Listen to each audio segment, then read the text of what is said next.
varonga sekuru navagogo vati vechivirimba mamanhala tate vati vari vapapila kuti mwana mulimenge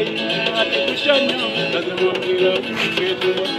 kushanya para mazoya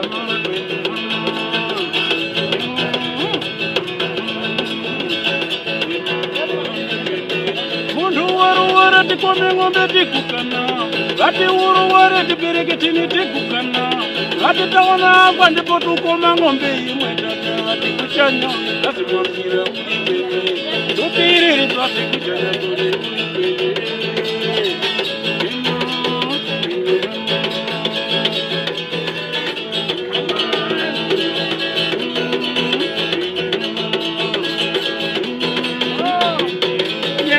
usiku vati kwachira kwiti vati iri humu ikwenda muchingo na chiyo vati mwene nyumba wakona paishani imwe wakurota maroto ngati wakurya nyama imwe wenu moyo wake ukara ukumara imwe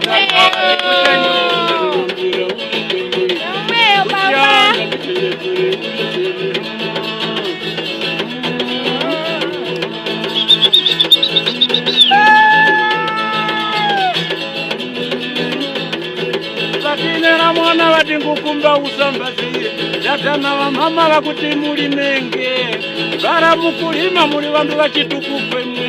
vara mukurova chitukukompende vyakaimwe ati kushanya azimwambira ulipende upiriri twasi kushanya ulipende